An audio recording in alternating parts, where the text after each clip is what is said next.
नमस्कार। आपका अखबार के इस अंक में आपका स्वागत है। मैं हूं प्रदीप सिंह। लोकसभा चुनाव में पहले चरण के मतदान का समय जैसे जैसे नज़दीक आ रहा है, बहुत सी चीज़ें स्पष्ट होती जा रही हैं। एक बहुत स्पष्ट हो चुका है, ये सत्ता पक्ष, विरोधी दलों को और मीडिया को, राजनीतिक विश्लेषकों को, कि सरकार कौन बनाने जा रहा है, सत्ता में कौन आने जा रहा है। नरेंद्र मोदी हैट्रिक बनाने जा रहे हैं, इसमें किसी को कोई शक नहीं है। जो शक उठा रहे हैं, जो सवाल उठा रहे हैं, जो संदेह जाहिर कर रहे हैं, वो सीटों की संख्या को लेकर, उसमें बिल्कुल वर्टिकल डिवीज़न है। जो मोदी के विरोधी हैं वो कह रहे हैं कि सीटें कम होंगी, और जो मोदी के समर्थक हैं वो कह रहे हैं सीटें बढ़ेंगी।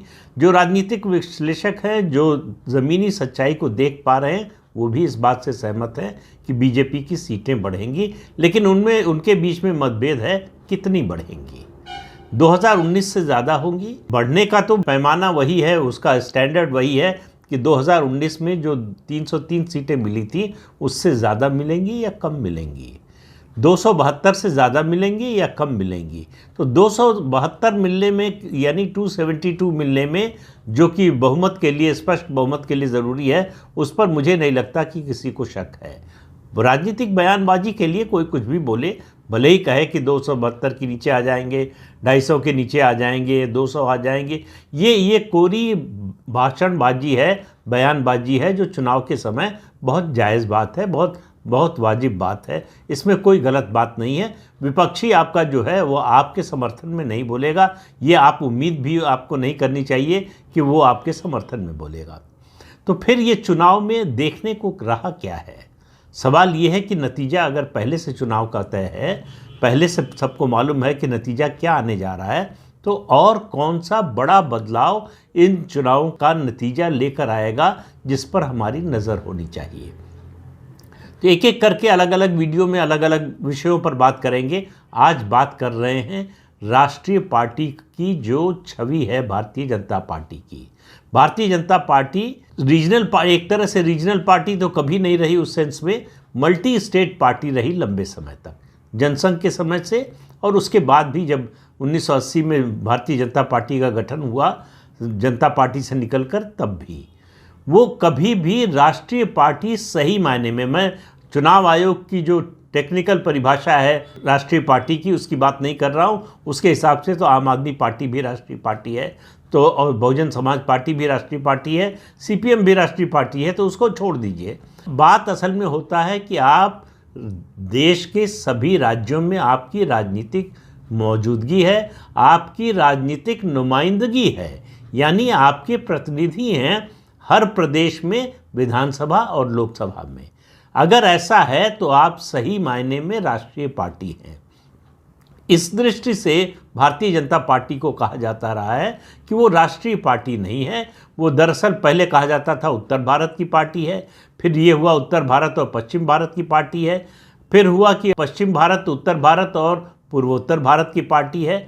अब वो पूरब की पार्टी बनने जा रही है, और ये चुनाव तय करेगा कि पूरब के साथ साथ क्या दक्षिण में भी भारतीय जनता पार्टी अपने पैर जमा पाएगी, या उसके पैर हवा में ही लटके रह जाएंगे, जैसे अब तक 1952 से लेकर अब तक था। कभी कभार कोई सीट मिल जाना, वो भी केरल में तो कभी नहीं मिली सीट, लोकसभा की सीट तो आज तक बीजेपी को नहीं मिली, क्या इस बार मिल जाएगी?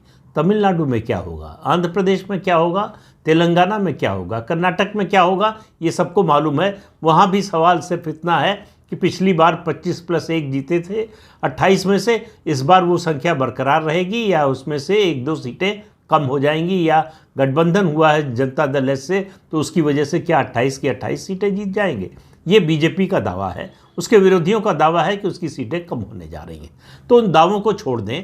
कर्नाटक में बीजेपी अच्छा करने जा रही है, इसमें कोई दो राय नहीं है, और मैं पहले भी आपको बता चुका हूं कि 8 लोकसभा चुनाव से consistently BJP number 1 party Lok Sabha में है कर्नाटक में।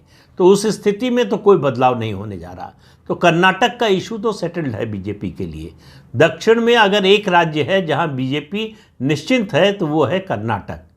अब जो है उसके सामने चुनौती कहाँ कहाँ है? तमिलनाडु और तेलंगाना में खासतौर से, और तीसरा केरल। आंध्र प्रदेश में चूंकि गठबंधन है चंद्रबाबू नायडू की पार्टी और जनसेना पार्टी से, तो इसलिए उसको गठबंधन में जो सीटें मिली हैं उनमें से उम्मीद की जा रही कि शायद वो 5 सीटें मिली हैं, 4 या 5 सीटें, 3 सीटें जीतने की उम्मीद है। मान लीजिए कि 2 या 3 सीटें जीत जाएगी तो आंध्र प्रदेश का भी इशू एनडीए के लिहाज से सेटल्ड है। बीजेपी वहाँ कोई बड़ी पार्टी या बड़ा राजनीतिक हस्तक्षेप कर सकती है ऐसा दिखाई नहीं दे रहा, और ये खुद भी मानती है अगर वो 4-5 सीटों पर समझौते में 25 में से तैयार हो गई तो जाहिर है कि वो मानती है कि ज़मीन पर उसकी कोई बड़ी ताकत नहीं है। दरअसल ये चुनाव भारतीय जनता पार्टी को राष्ट्रीय पार्टी के रूप में स्थापित करेगा या नहीं, ये तय होगा तमिलनाडु से। तमिलनाडु जो दक्षिण का सुदूर इलाका है, वहाँ पर द्रविड़ पॉलिटिक्स का 1967 से लगातार कब्जा है।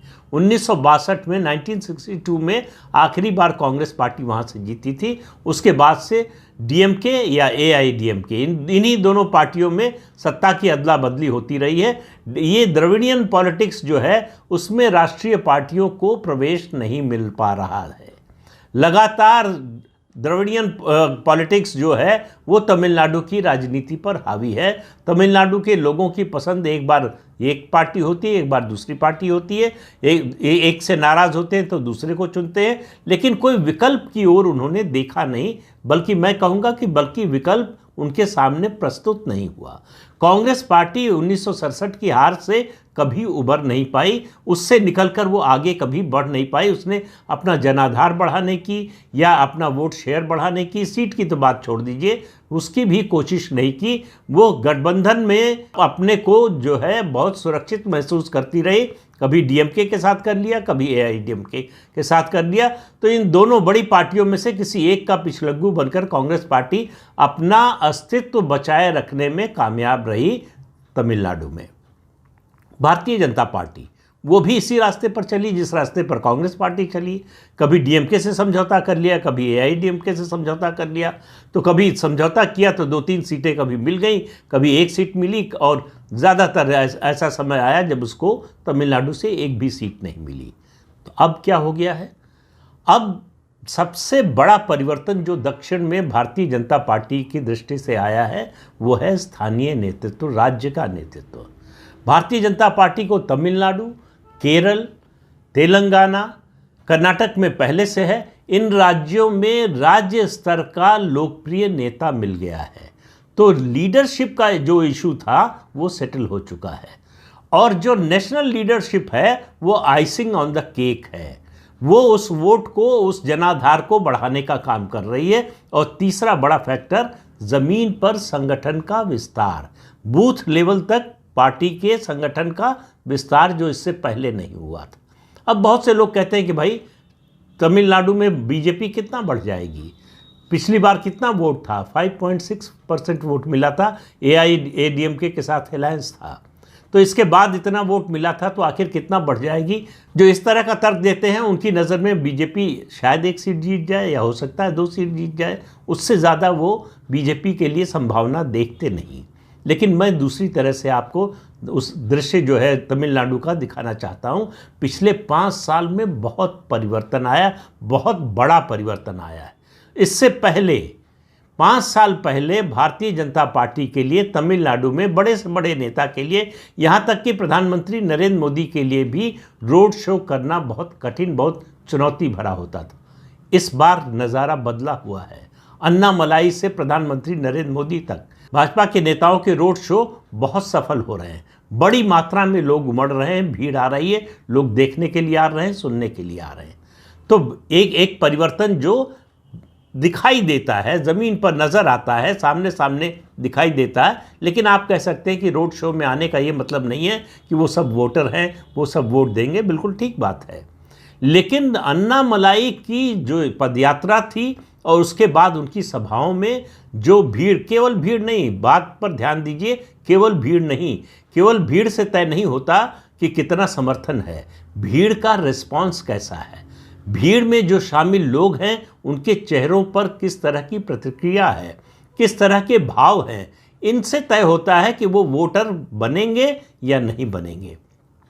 तो अन्नामलाई और प्रधानमंत्री की सभाओं में जो भीड़ दिख रही है वो इस बात का संकेत दे रही है कि तमिलनाडु की राजनीति में एक बड़ा परिवर्तन होने जा रहा है।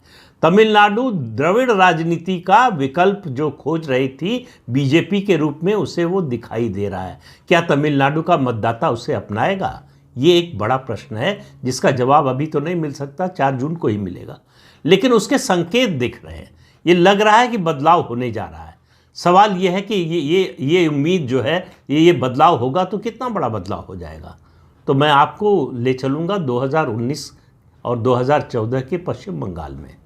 पश्चिम बंगाल में भारतीय जनता पार्टी की यही स्थिति थी। 2014 में उसको 2 सीटें मिली थी पश्चिम बंगाल में, 42 सीटों में से 42 में से सिर्फ 2 सीट्स और 17% वोट, 17% वोट मिला था।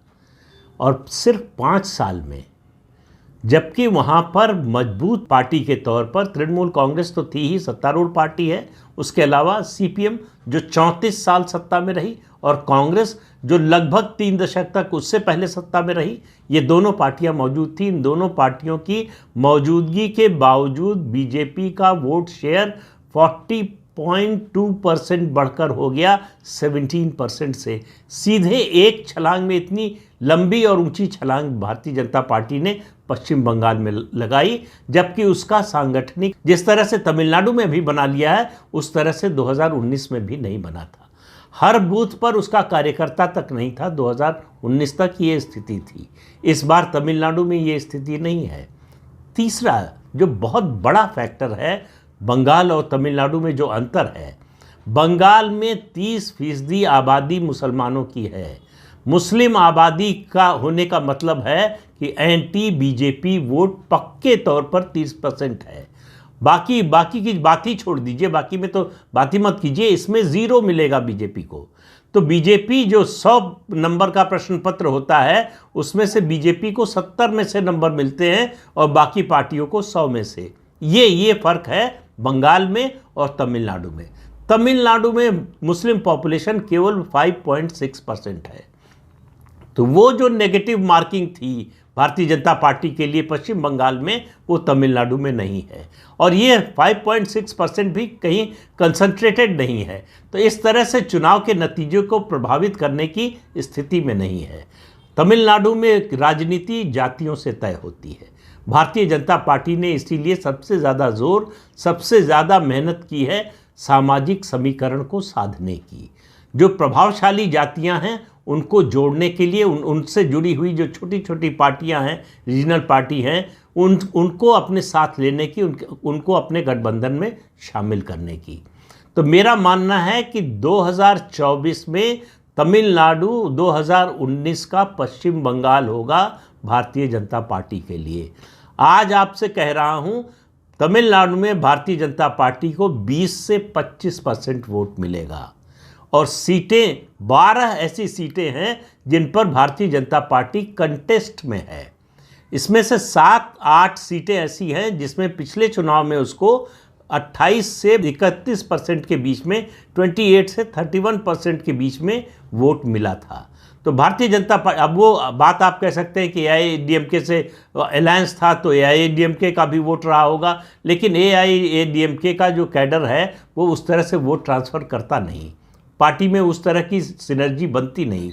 इसलिए जितनी भी बार जो है अलायंस हुआ है एआईएडीएमके से, भारतीय जनता पार्टी को कोई बहुत बड़ा फ़ायदा नहीं मिला है।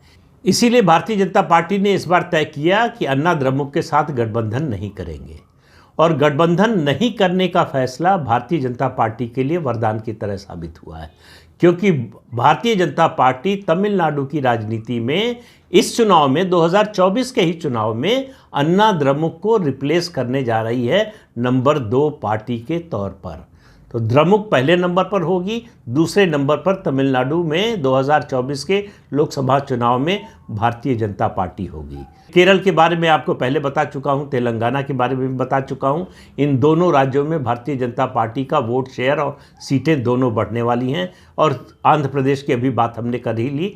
तो भारतीय इस चुनाव के नतीजे का सबसे बड़ा और आश्चर्यजनक परिणाम होगा दक्षिण भारत में भारतीय जनता पार्टी का एक मजबूत राजनीतिक दल के रूप में उदय।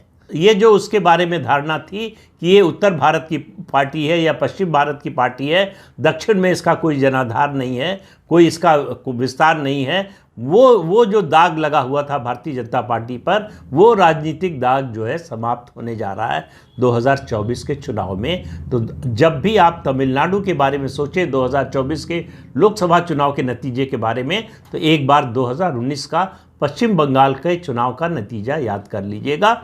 उसी तरह का चमत्कारिक नतीजा आने वाला है तमिलनाडु से। तो इस अंक में इतना ही, अगले अंक में फिर मिलेंगे किसी नए मुद्दे के साथ।